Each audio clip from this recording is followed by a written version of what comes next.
Shavua Tov everyone, and we are Parashat VaYetse. Very busy parasha. Let us try to cover some of the events of this parasha.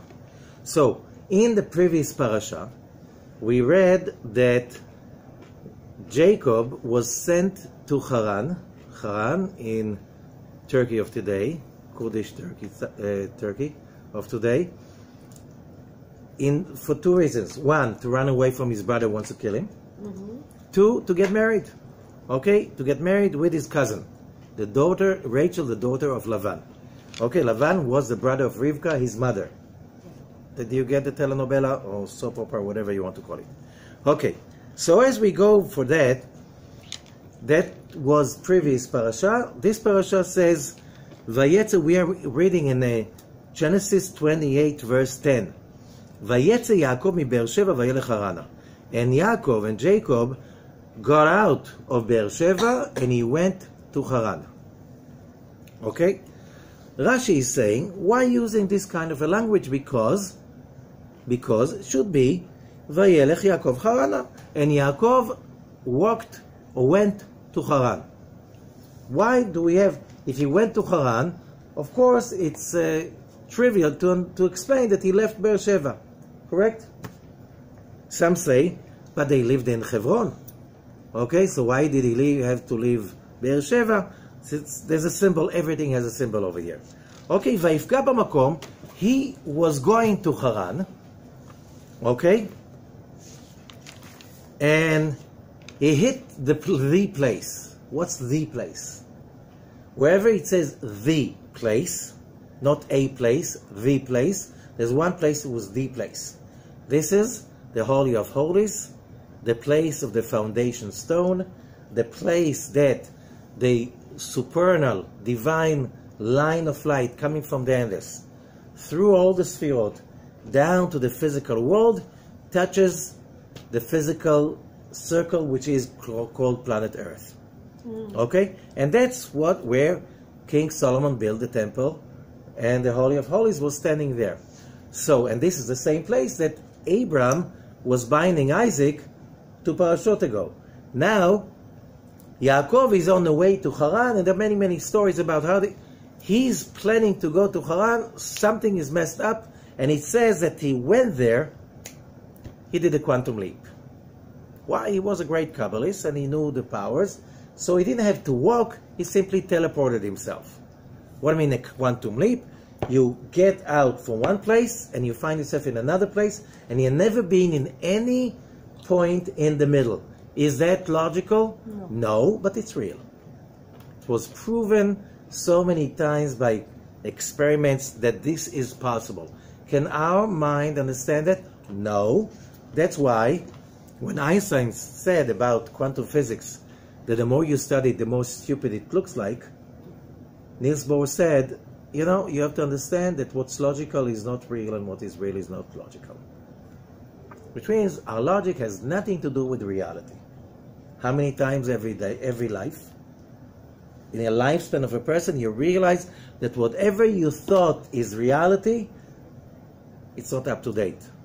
You have to update your perception of reality, because your perception of reality had nothing to do with the true reality. So we have belief systems, okay, and we have to switch them if you want to be a human being. Animals never switch them. The way they're born, the way they die. But if you're a human being, the Talmud says, you are holech, walk. You walk. What do you mean you walk? You move on. Only angels stand. And animals, they're angels. Because they do their job. They don't have an agenda. Animals do not have an agenda. But human beings do have an agenda, and we can choose which agenda to take. Either the Esav agenda, which is the body consciousness desire to receive for the self alone, or you have to choose the soul agenda, which is to walk towards the light. Jacob is doing here a leap. He wants to get physically to Haran. He finds himself, says, you know, the commentators, Rashi, is just giving a summary. Some in the calculation, he finds himself, he hits He's surprised. He didn't plan that. He hits the place which is the place, the Holy of Holies, the foundation stone. As he reaches over there, the sun suddenly sets. Again, it's like the clock skips a few hours and the sun sets. Okay? So he has to go to sleep. It's night. If you can do a quantum leap, what do you care? Well, you can't leap to Haran again? No, he stays there because God said, before you go, I want you to come to my place. The place. Okay? I need them to give you a message. So he goes to sleep. And then it says he takes from the stones of the place, puts around him as a protection, and he goes to sleep. And he goes to sleep, Vayishkav, he goes to sleep. And he dreams, Vayachalom, about the famous Jacob's ladder. Sees the ladder from the heaven to the earth, from the earth to the heaven, and the angels of God going up and down the ladder. Okay? The ladder, the head of the ladder comes to the heavens, and God stands on top of the ladder. Okay? And God says, I'm God, the Lord of Abraham your father, and the Lord of Isaac. The land that you are lying upon, I'm giving it to you and to your seed. And then, again, it sounds like a beautiful promise. It's not just the blessing of his father, Isaac, but it's a promise directly from the Creator. And what do we understand from that? So the Zohar says, and it says also in the Talmud in many places, no, don't read it literally. What happened was the land you was lying upon, God took the whole land of Israel and folded under Jacob. How does that sound like? Okay. And then he gives him the same blessing that he gave to Isaac, to Abraham. All the families of earth will be blessed by you, from you, okay, and your seed. And I'm going to be with you, and I'll be guarding you wherever you go, and I'll bring you back to this land, because I'm not going to leave you till I fulfilled my promise. Okay, verse 16, chapter 28. Vayikatz Yaakov mishnato. Jacob wakes up from his sleep, and he says, wow, there's God in this place. And I didn't know. He says, how awesome in this place. This is the house of God. Okay? Thank you. And this is the gate of heavens. Jacob wakes up in the morning. He took the stone he put. What's the stone? We said there were stones. Okay, there are a bunch of stones. No, there's a legend, those stones, when he went to sleep, they were fighting which one of them is going to be the one that Jacob puts his head on. So they fought so much, so God had some pity of them, and all of them became one stone. How does that sound like? Okay? But I think if you follow all of these stories till now, there's one thing that combines all of them. We'll come to it. Okay, so he pours oil, he anoints that stone for the house of God. The same place that later on King David bought from the king of the Jebusites, the king of Jerusalem, and King Solomon built the temple over that place. Okay? Which is, and still, billions of people come to Jerusalem because they feel this is the gate of heaven. Okay. I'll put everything together. I just wanted to... So Jacob makes a vow. He says, if God is going to be really with me, and he guards me on this way, and he will give me bread to eat and something to wear, and I'm coming, when I come back home in peace to my father's home, and God will be the Lord will be my God, and this stone will be the house of God. Okay?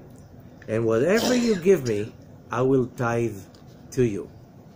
Okay? So Jacob raises his legs and he goes. He's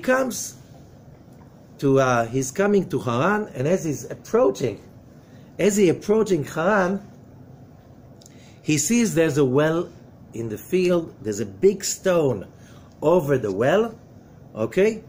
And all the flocks get together, and he realizes there's a system. The flocks get together, and when there are enough shepherds, they roll the stone. It's a big, heavy stone. They roll the stone, and then everybody can drink. Probably they don't want anybody to really vandalize the well and stuff like this. So he's asking, do you know Lavan? And they say, of course. His daughter, Rachel, is coming. With the flocks, she's a shepherd. So he says, but this is too early. The guy is a businessman. It's too early. What are you doing over here? Why are you not? Oh, we wait till we have enough of the herds, and then we can roll together a whole bunch of shepherds. We can roll the stone and we can drink. And the sheep can drink. Okay? As he's speaking with them, Rachel is coming with the sheep of her father. And when he sees her, that's a love of first sight. Okay? He comes, he approaches her, he sees her, he is approaching the stone, and he rolls over the stone just by himself, so everybody can drink. He kisses Rachel, and he's crying. With relief, with happiness, he starts to see it's not going to be easy. And he says to her that he is a relative, he's her cousin. And she runs to her father. As Lavan hears that Jacob is coming, he is running to kiss him and to hug him. Why? The commentator is saying the last time somebody came for a wife, that was Eliezer, he was loaded with gold. Jacob had nothing. Why? The legend says that when Jacob left the Holy Land, Esau wanted to kill him. He was afraid to kill him by himself. So he sent his son. The son met Jacob, and as he was going to kill him, Jacob said, don't you respect your grandfather, Isaac? But he said, but I have to respect my father. My father told me to kill you. And Jacob says, you know what? Of course that Rivka and Isaac gave him a lot of gold. Take all the gold, and a poor person is like a dead person. And it's like you killed me. He gave him everything. So when Jacob is coming to Lavan, he's penniless. Penniless. That's going to change the whole history, not 180 degrees, 7 and 20 degrees, again around and around and around till you don't know where you're going to. Let's see how it evolves. Okay, he's kissing him, so the Midrash is saying he's kissing him, he's checking where's the gold. No gold, he's touching, the guy is having nothing. Okay, so he told him whatever he went through. So Lavan says, okay, stay with me, you are my flesh and blood. He stays for a month. And then Lavan says to Yaakov, you're my relative. He realized that Yaakov is really talented, because what he touches becomes gold. So he says, stay here, but tell me, what do you want? He wants to pay him, because doesn't want Yaakov to go away. Yaakov is saying, okay, Yaakov, it says, then the Torah says, Lavan had 2 daughters, Rachel and Leah. Rachel was the youngest, Leah was older. Some say they were twins, like Jacob and Esau. Some say that Rachel was the youngest, so everybody knew Rachel is for Jacob, Leah is for Esau. But Leah heard what Esau is about. She was crying every day, and praying, God, how can I marry this villain? I don't want to. And she cried and she cried, and she didn't look very, a girl that cries all day long. She doesn't look very good. Okay? So, but that's only the superficial. You have to remember. Vayav Yaakov et Rachel, and Yaakov loved Rachel. We said it was love at first sight. And he says, I'll work 7 years. Remember, if he was not robbed by Eliphaz, the son of Esav, he had enough money to pay, take Rachel and go. I'll work 7 years for Rachel. Rachel, your youngest daughter. Vayomer Lavan, of course, it's better to give her to you than to a stranger, your family. Stay with me. Agreed. ויעבוד יעקב ברחל 7 שנים. Yaakov worked for Rachel 7 years. והיו בעיניו כימים אחדים בעבודתו אותה. And he loved her so much. It felt like few days. So, it not just leaped geographically, also time-wise. Because he knew this is it. ויאמר יעקב אל לבן, הבה את אשתי. 7 years passed, and Yaakov says to Lavan, I need my wife. Give me my wife. I paid for her. ויאסוף לבן את כל אנשי המקום, ויעש משתה. Lavan gathered all the people of that place. They made a big feast. There was a wedding. But Lavan is giving Leah to Yaakov instead. He switches. Okay, ויהי בבוקר, verse 25, chapter 29. ויהי בבוקר והנה לאה. Morning comes and Jacob's realize he is with Leah. What a shock. You dream about her all your life. You meet her and you know immediately this is her. You work for her 7 years because you're penniless. You have a wedding and you wake up in the morning and someone else is in bed next to you. Can you imagine a trauma bigger than that? We'll ask the questions later on. Okay. Jacob runs to Lavan. What did he do? I worked for Rachel. We made a deal. Rachel was the deal. Lavan says, we don't do that. In our place, the older one gets married first. This is it. And he has no problem, no remorse. He's not apologizing. Oh, I never meant to. But that was the deal. Why didn't you say in the beginning? מלא שבועה זאת וניתן לך גם את זאת בעבורה. You know what? 7 days of celebration for Leah. I'll give you Rachel on credit. You work 7 years for her. Okay, you can get her in a week. What do you think Jacob said? Yes, of course. But now he's married to 2. Okay? Each one brings her maid with her as a concubine. What I mean a maid? These 2 girls were daughters of Lavan, but the daughters of the maid, not of the main wife. Okay? So, why do I tell you that? Because the story goes on. Verse 31. וירא השם כי שנואה לאה, and God sees that Leah is being hated. ויפתח את רחמה, and he opens her womb. ורחל עקרה, and Rachel is barren. Rachel is barren. Why? Meanwhile, Jacob has hope. He's going to be built from Leah. Leah gives birth to 4 sons. Reuven, Shimon, Levi, and Yehuda. Yehuda later became Judah. In English, Jews, it's from Judah. Mm-hmm. What if Lavan did not trick Jacob? What if they never married? Okay? It looks like Jacob is not in control. Okay? He's being cheated and lied upon. And you know what? Everything comes out good. Okay. And here's a story of the birth of each one of those sons and how he's being named. One after another, 4 sons from Leah.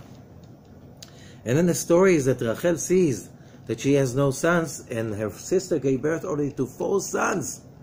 Okay? She's jealous. And she said to Jacob, bring me sons. If not, I'm dead.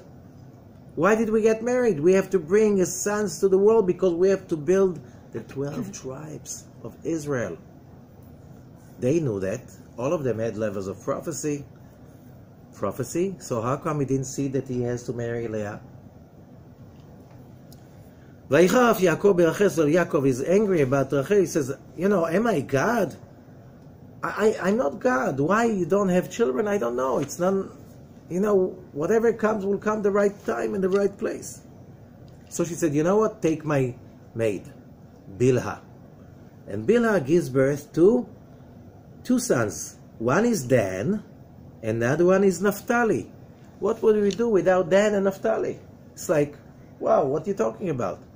Today, you know, if you go to Tel Aviv, and you look at the buses in Tel Aviv, it's called Dan. Why? Because the whole area of Tel Aviv was the inheritance of the tribe of Dan. That is Dan County. It's Dan Metropolitan, not Tel Aviv Metropolitan. Okay? And Naphtali is the mountains around Tzfat. That's where Naphtali was living. Okay? What would we do without them? Okay? So then Leah sees that she is not giving birth. She had only 4 sons. She gives Zilpah, her maid, to Yaakov. She gets 2 sons, Gad and Asher. What would you do without Gad and Asher? The 2 tribes. Okay? Now the story gets complicated. Vayelech Reuven, verse 14 in chapter 30. Vayelech Reuven b'mektzir chitim. Reuven goes, it was the harvest time, and he found mandrakes. Mandrakes are known to do something with fertility. Okay? It's a you can make fertility potion with mandrakes. Okay, he brings them to Leah, his mother. And Rachel says, give me the mandrakes. And Leah says, this is my son's mandrakes. So Rachel says, you know what? So you give me the mandrakes and you can sleep with Jacob tonight. It's like he's a merchandise. The ladies are just, they decide. He comes home and see what happens. And verse says 16, Vayavo Yaakov min hasadeh. Yaakov comes home from work, from the field, ba'erev, in the evening. Vatetze Leah likrato, and Leah goes in front of him and says, you come to my tent. Ki sacho scharticha bidudai bni, because I rented you with the mandrakes of my son. It's like the ladies, they decide what's going on. He doesn't have any say. What if he said, like, I'm not planning to go to you, not to anyone. I'm going to my, to somebody. I'm sleeping alone tonight. He has no say. He goes, like the way he's being told. That night she gets pregnant, and the son is Yisachar. Yesh Sachar. There is a reward. That's Yisachar. And then she gave birth another time, and that was Zevulun. Okay? And then there's another story. Now she got pregnant all over again, 7th time. This time she prayed, God, I don't want to have a son. Make it a girl. Why? She knew it's going to be 12 sons. She has 6. Zilpah has 2. Bilhah has 2. If she gives birth now to another son, how many were missing for 12? Only 1. Would Rachel have only 1 son? Even less than the maids? No way. She's praying to God, God, please, if it's going to be a son, make it a girl. And the girl comes out. This is Dinah. Okay? So they did care for each other. Okay? And then Rachel is giving birth, and this is Joseph. What would we do without Joseph? Okay? And then Jacob says he has 11 sons. He's starting to be in a hurry. Why? He doesn't want the 12th son to be born outside of the Holy Land. He comes to Lavan, let me go home. Lavan says, but look, you need something. You work for me. You got your wives. Now it's 7 years for this one, 7 years for this one. You have nothing. What do you want? So there's a whole story, and there's a weird story in which Jacob says, you know what? So you don't say I took your fortune. Let's make a deal.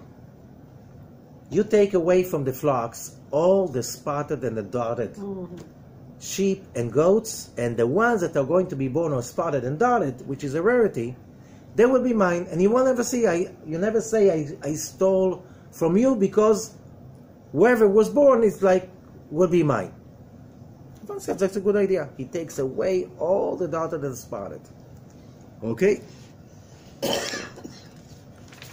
And Jacob gets, and suddenly the flocks are giving so many dotted and spotted, and he gets richer and richer and richer, and he sells them, he buys camels, he becomes so rich.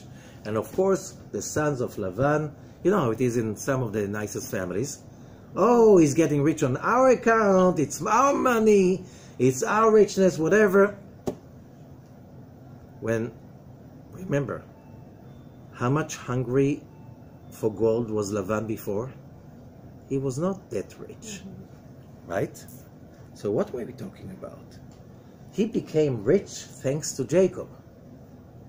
Is he thanking Jacob for that? No. He had no... Why was Rachel the shepherd?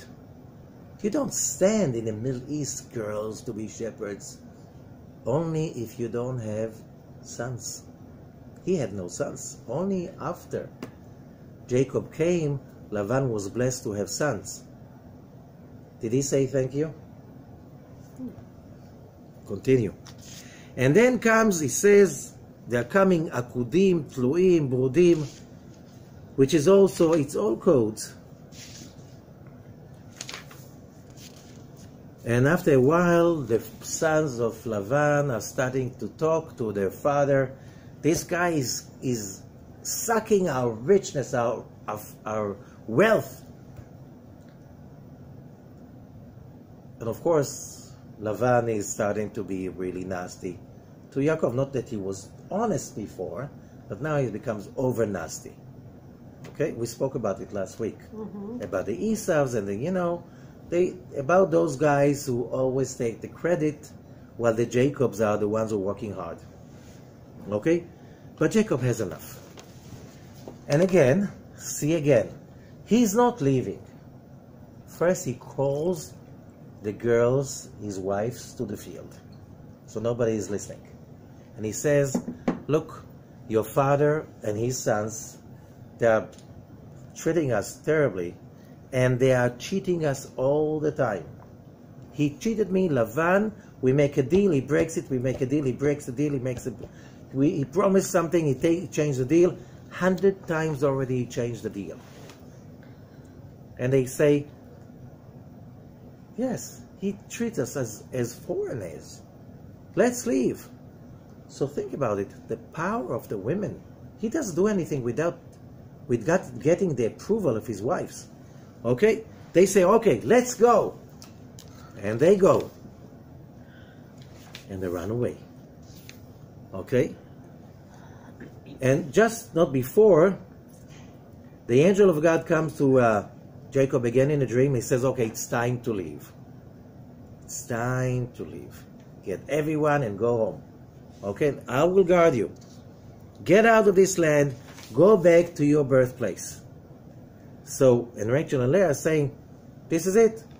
We realize we are now a rich family, and now our relatives that became rich because thanks to us, they are jealous with us.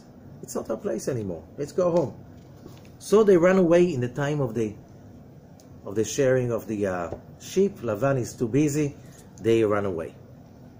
The moment Lavan realizes that, he's chasing after them, and it takes him 6 days to reach them. They're already in the Gilad, which is already the eastern part of the land of Israel.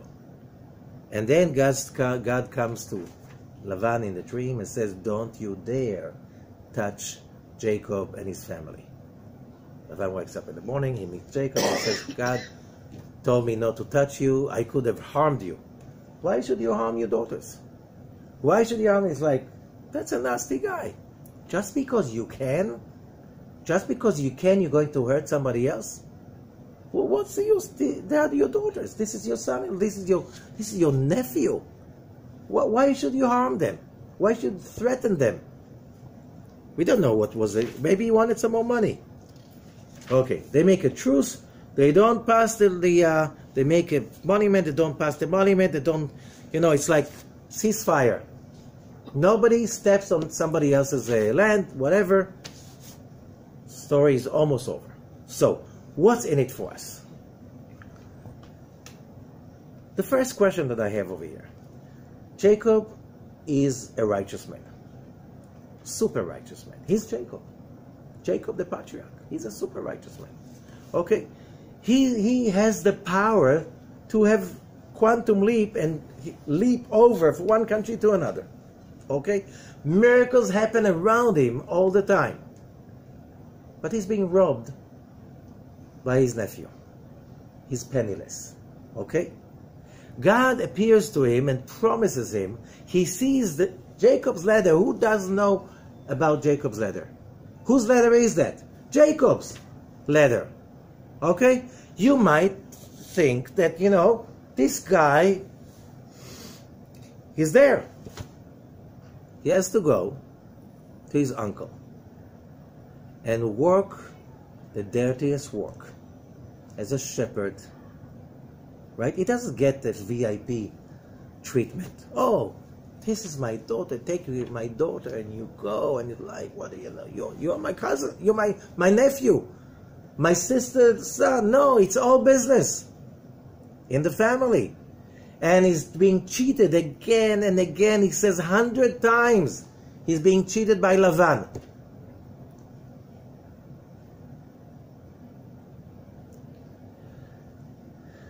And he's such a nice guy. And he has such a hard life.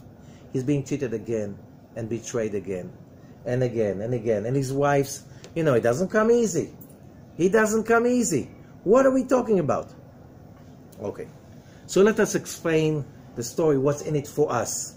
Because this is not a soap opera or telenovela that we're talking about another family, interesting family. It doesn't matter how interesting, but these stories last for 4,000 years, not for nothing. Not because they're amazing, great stories, because it's about each one of us. And we learned before, every year after the holidays, we have to learn how to use chesed.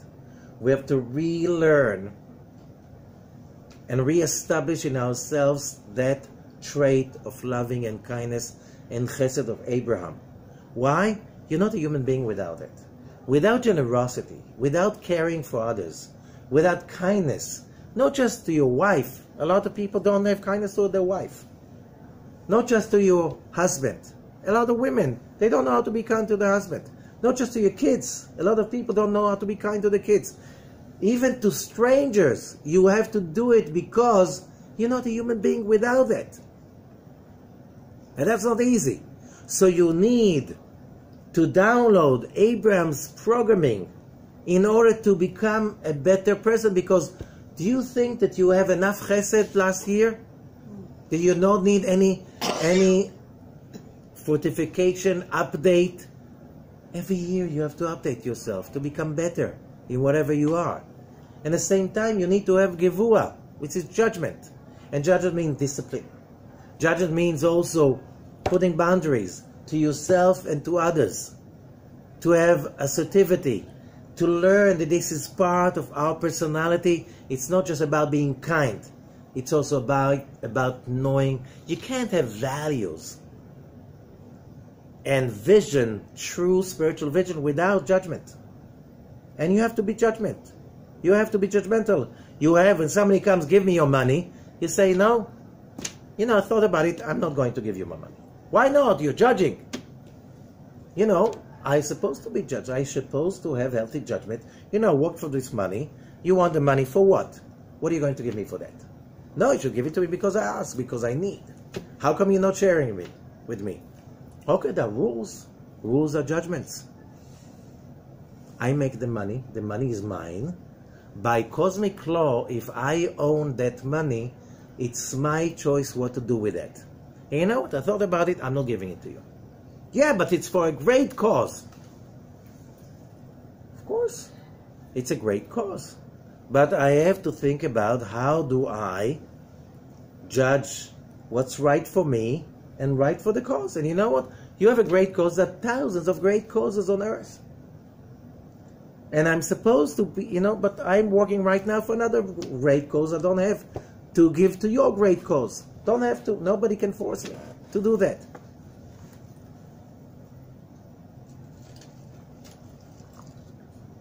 You need to be judgmental. And you need to learn that from Isaac. Why? Because if you're not, either you're going to be drained because everybody takes away from you everything. Just say, love and kindness, just make love, no war. Let them come and take everything you have, and it's going to be great because kindness is great. Let's just do whatever you feel. And then it becomes, let's do whatever you feel like. You can sleep with everyone, you can take everybody else's money because it's all love. No boundaries, no judgment. If somebody wants to take everything, somebody wants to come and to take your home, give him your home. Why? Because he wants to. Can't judge. No, it's wrong. You need to put boundaries. And you have to balance between the two, and this is Jacob. And Jacob means the balance, and it's not easy. But one thing, if you go and you read in the beginning, the name of the parasha is VaYetse. And we ask the question, why does he have to get out of Beersheba in order to go to Haran? And the Zohar says, it's an amazing Zohar, but we don't have time to go to all the details. You can read it at home.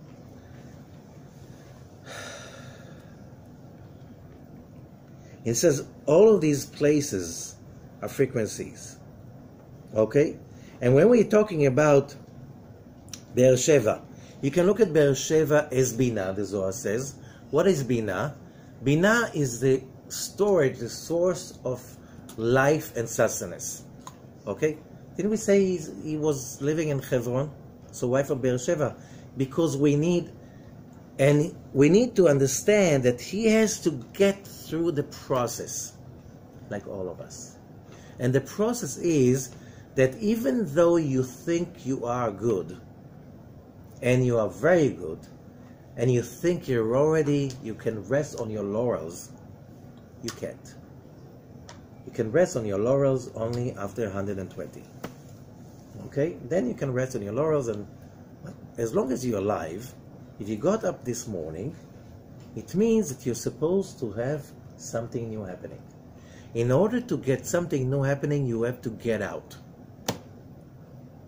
of your comfort zone. You have to get, comfort zone is not just physically comfort zone. Comfort zone is your belief systems. If you are a human being, you must be rolling all the time to the next level. And what's the next level? You have no idea. You have no idea. And it's not going to be for free. You are in a certain level. It could be this level is beautiful, amazing. But you woke up this morning, you have to acquire a new level. And no free lunches. No free levels. It's all blood, sweat, and tears. You want to acquire a new level. And a new level is a quantum leap. It's illogical. Why is it illogical? If it was logical, it was the old level. It's a new level because it's thinking like you never thought before. It's like feeling like you never felt before. It's being like you never been before. It's a belief system you never figured out it could be there. It's the better you, and you never knew what it is. Why? Because you've never been there. Jacob is about the truth. And the Zohar says, and I said it many times, and I repeat it again, everybody wants to have the truth. Everybody wants to own the truth. And the Zohar says, you want the truth? The whole truth? Nothing but the truth? Who do you think you are that you deserve to know the whole truth? Do you think it comes for free? No. No free, nothing free. Good stuff do not come for free. For free you have only troubles. You want to reach the truth, you have to create the critical amount of energy, which is called the quantum. When you put enough effort of blood, sweat, and tears, effortlessly, truthfully, one day, one split second, and poof, you find yourself in another place. And you have to go through Haran. How come Yaakov has to go through all of that stuff? He has to go to Haran. And the Zohar says, what is Haran? Haran comes from Haron Af, anger. It's a place of anger. He was born in the Holy Land. He was raised in the Holy Land. He became mature in the Holy Land. Why does he have to go to a place of darkness, of lies and tittery and so on? Because you have, in order to earn the next level. You know, it says, Rabbi Ezekariah says, sometimes a person passes on. He had an amazing life. He became a tzaddik. He was complete. He really completed himself. He goes to the upper world and he gets the special place for himself, where he belongs. And when he reaches over there, when you're not in a body, you can see the truth. And he realizes that there are other levels much higher than he reached. And he wants them. He wants to reach those levels. But, you know, in the heavenly cafeteria, you cannot buy anything only if you earn it on this physical earth. Which means you have to earn it here. So what do? Says Rabbi Zakuri, you have to come back again in a body. You have to go into a body. What do you have in your body? Evil inclination. You have a brain. You know, a brain makes you slow and stupid. Correct? Because you're limited. You have to learn. You have to overcome your body inclinations. You have to overcome the limitations of your environment. And so whatever you come into, this is the place you are in order to leap over illogically to the next level. And how do you do that? You push and you push and you push. And you make the effort and you make the effort, you make the effort. And you give and you share and you thrive on making more effort and more learning and more changing, improving yourself. And one day, there's a leap. He plans to go to Haran and he finds himself, because when you leap, for quantum leap, when you leap from A point, you never know how B looks like. He thinks he goes to his uncle and he finds himself in the Temple Mount, sleeping. He finds himself on the Holy of Holies. He thinks to move on because he's just on the way, and God says, no, you're going nowhere. Sun sets. All of these leaps, impossible actions. Just a second. Well, you know, a few months ago, I had a guest from Vancouver, Canada. Not Jewish. She first time in Israel. She went around the country, and we were sitting on Shabbat for dinner, and I'm asking her, what's your impression from visiting Israel? And she says, she's seeing all the time things that were not supposed to be. Which means everything over here is illogical, is a miracle. That's a land of the miracles. Why? Because that's what real truth is about. Real truth of human life is you start in A, you work hard, and finally one day you might find yourself in B and you have no idea what does it mean, and you know it's the truth. You never knew about it before. You plan that your life are going to look like this, and it doesn't look like it. Why? What do you think? With a brain of 18 years old, you can plan how you're going to be when you're 60? You're kidding? What do you know when you're 18? You can plan to be the best you can be. And you can work and do the best you can. And you know what? When you push and you push and you try to do the best wherever you are, says the Zohar, the quantum leap comes. The moment you have a quantum, the portion of energy to invest in making the leap to the next level. How do you call those levels in Hebrew? Olamot. Worlds. He's in his own world. Oh, these guys are in two different worlds, they can't talk to each other. Every person is his own world. In Hebrew, olam comes from the word he'alem, to disappear. Because when you're in one olam, all the other olamot disappear from you because you can see only your own point of view. You can't see anybody else's. You are in your world, and you're blind to others' point of view. And you know what? To get out of that world, you have to make the effort. And you have to push and you push, and yagata or matzata tamin. It says in Ethics of the Fathers, you make the effort. You'll bump into it. You'll find it. When do you find it? You should earn it. No! You leap over and it will be like, whoa, where am I? Who am I? Wow, that feels good. Where was I before? Who was I before? Every person has those leaps.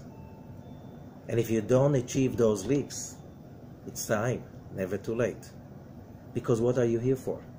Just to sit there and be the same all the time? Oh, that's not my cup of tea. Oh, that's a good reason why it should become your cup of tea. Oh, my family, not enough. You know, we never do it this way. Maybe it's time. It doesn't mean you should do everything people offer you. But if you find yourself staying in the same place, you know what they say? You know, if you leave something standing too long, it starts to get moldy. So if you smell that mold around you, maybe you're standing too long in the same place. Maybe you're sitting, maybe you're lying. Maybe you're dead, you don't know about it. Nobody ever bothered to tell you that you're simply moldy because you're dead. You have to make changes, and you have to always work for a change. That's what Jacob, truth is not about one moment you acquire the truth. No, it's about a journey that you know that you don't know. You understand that you don't understand, and you know that you can't see, and whatever you see is so partial and so temporary. So you work hard because you want to earn a higher truth all the time. How do you work hard? Whatever you're facing, that's what you do. Becoming the best you can do. Jacob is becoming a slave for Lavan. Is he complaining?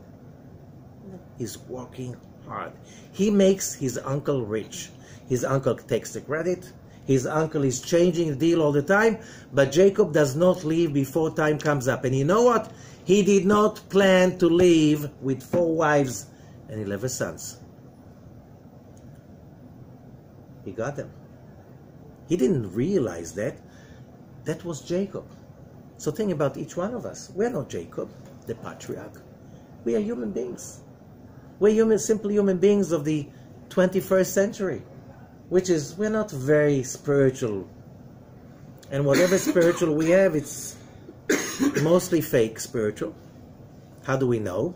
When we're in pain, then we know if we're spiritual or not. Do we explode when we're in pain, or do we really treat that pain with grace?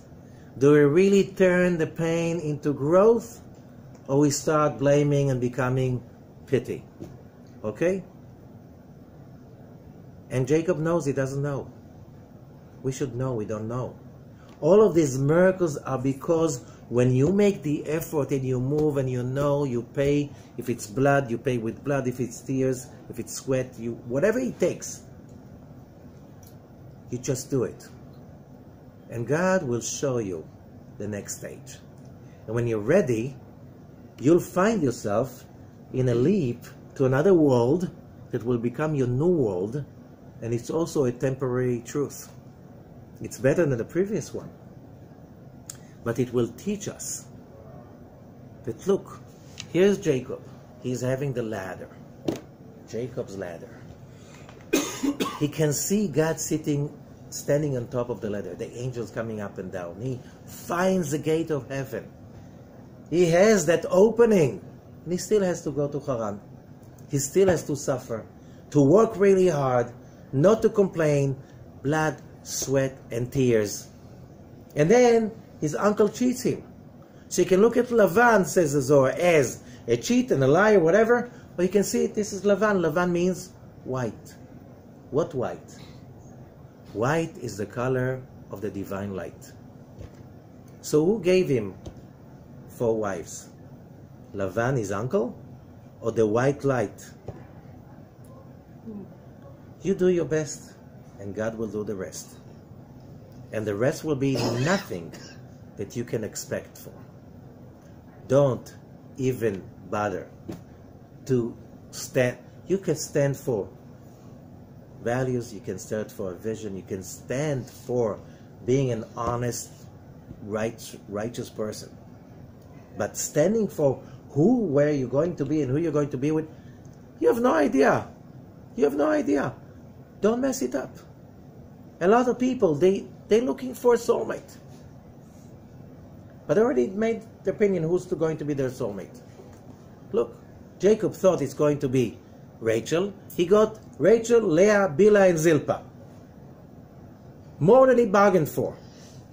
What does it mean? If he had only Rachel, his 2 sons only. It's Joseph and Benjamin. What about the other 10? So we have over here Abraham, Isaac, and Jacob. So what do you need the other 12 boys? Those 12 are the chariots for the 12 signs of the zodiac. It's not just that you have to master chesed, Abraham part of you. It's not just you have to master gvura, which is judgment, which is Isaac, in each one of us. It's not just that you have to master Jacob, which is learning how to be a central column in every second. You have to reinvent it again. And that's when you make the leap from logical to practical. You know, I heard once many years ago, it's like, why the speed limit is 55 miles an hour? Because when they invented the steam engine, they had a belief that over 55 miles an hour, you lose your head. Your head will be just taken off you because it's like too fast. So they put a speed limit of 55 miles an hour. Till today. In many highways and roads, 55 miles an hour. You kidding?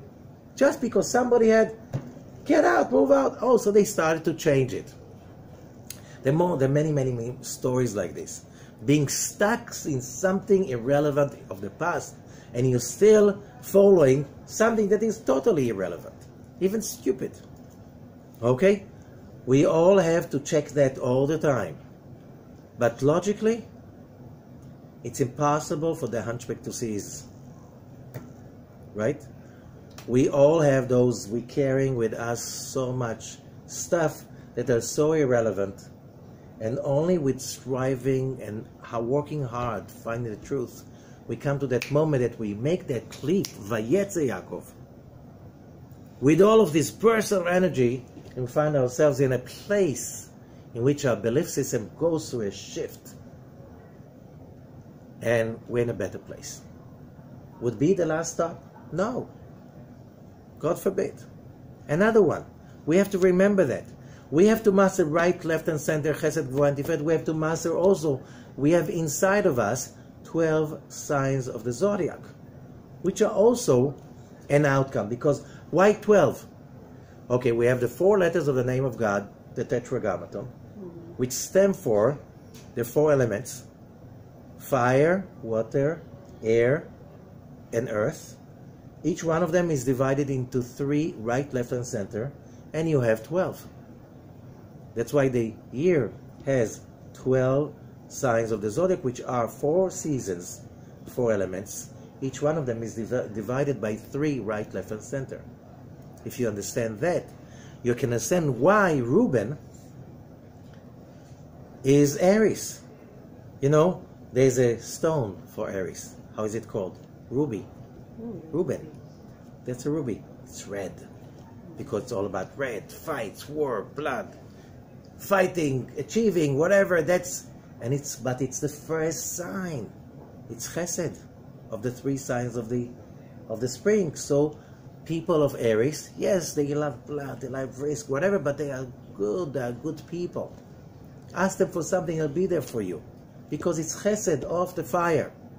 When you understand that, you understand that you're the same structure, but you need also to realize that you are built of 12 signs of the zodiac. Each one of us has all 12 within him.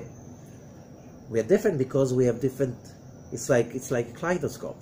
Each person is like another role, another shift in the kaleidoscope, and we have a different, and you have to overcome the Aries within you, and the Taurus within you, and the Gemini within you. And you look at the chart and you realize, and never you make a chart to see the future, because you have to leap out and to create your own future. So never let anyone read your chart to tell you the future. Never. The only thing is to read your chart in order to understand who you are. What did you come to this world for? What are your tools, and what do you have to overcome to leap from? These are the 12 signs of the zodiac, which are represented by the 12 sun, and each one of them, the story of his birth, the way he was named, his name, then the blessings he gets from Jacob in Parashat Vayechi, then a blessing he gets from Moses. All of them are secrets about these traits inside each one of us. These aspects in each one of us. So this parasha is so full of directions. Every, the sign that you're born, the hour that you're born, your ascendant, the stars, whatever, all of this. What did it say? Lech lecha martzecha moladetcha. When God says to Abraham, get out of your land, the Zohar says, get out of your chart. But you have to know your chart for that. So if you want to know about the chart, whatever, you go to livekabbalah.org and you go to the, you just put in the search engine, Aries, Capricorn, whatever, you get all the signs. We don't have time to talk about it. You have all the signs, a description. You can online, you can make a chart and you can see what you have in each chart, and you know what you are composed of and what you have to leap over from. But first of all, you have to know where you're coming from and what you're working with. And then you start to understand yourself much better. Because Aries, you understand why they have so much energy and they like relentlessly, it's like fire and a lot of fire, double fire, but there's some water and nice heart. And Taurus is fire and earth and more fire. That's why they're workers, hard workers, but they're also very materialistic, the earth. Okay? And it goes on, and then you get the Geminis, and it's like fire and double air. Wow. A lot of energy, and just try to keep them in one spot without flying to somewhere else. If they can't physically, they go immediately with their mind. Okay? So when you learn that, again, livekabbalah.org, put the search engine, Gates in Time, or you put in the zodiac signs or astrology, Kabbalistic astrology, you live Kabbalah, you'll find it. Or the zodiac sign you're looking for, you'll find all of them over there. And you have a description. Again, what is that I have to know about myself? So I have to learn how to use that in order to leap to the next level, in which, it becomes, those traits are starting to shift every level that we move from. And so we have Lavan, which on one hand, there's an argument in the Talmud. Rabbi Akiva, the great Rabbi Akiva, the teacher of Rabbi Shimon, he says, Hakol Letova. Whatever happens is for the good. Even something bad happens to you, it will turn out to be good. But Rabbi Nachum Mishgamzu says, Gamzu Letova. It's all good from the first place. You can see that, but it was always good. So, and Rabbi Ashlag is teaching us that really, what does it mean? It means when you leap to the next level, then you start to realize that whatever you thought was bad was good. It was always good. It's just simply you've been in the wrong place. So you didn't realize, you couldn't read reality. So you look at Lavan as the villain, or you look at him as the light giving you the opportunity to acquire richness, the children you wanted, the family you wanted to bring, and that's the white light. So what's a strange story about the spotted and the dotted? And it says in the Zohar, Akudim, Nekudim, and Brudim, when the white light comes down from the heavens, in the beginning, after the Tzimtzum, after the contraction, and the white light starts to go down the line, that line that touches earth, where in the foundation stone. But when it comes down, the first stage is called Akudim. Akudim means bound. In the beginning, the light and the vessels are bound to each other so strongly, you can't tell them apart. Can we do the job when everything is so unified and harmonious? No, there's no work to do. Here to go down more. Then you come, there's olamot akudim, there's the worlds of akudim, and that's a state of mind. When you reach that level of akudim, it means you can see that everything is one. You can see how everything is really one. Everything is harmonious. okay? But we had to go down even more level. One more level is Nekudim. Nekudim comes from the word Nekuda, a dot. When Malchut is becoming so small, the vessel as a dot, and the light comes in, it breaks the vessels. And when the vessels broke, it gave the space of confusion, of Esau and Jacob, of a mess. Everything got messed up so much in that level, so we can earn our different levels, different worlds, step by step, level by level. This is how it started. So when you realize that, you understand that's necessary. You have to go through it. So instead of complaining and saying, God, where is the truth? Where is justice? What? Keep on working hard. Keep staying to the truth that you know. But I don't know the whole truth. Whatever you know, do for it. Go for it, truthfully. If you do it truthfully, you'll find the leap to the next one. And it won't be something you expect to. It's going to be totally different. So let go and start leaping. Thank you so much. Have a great week.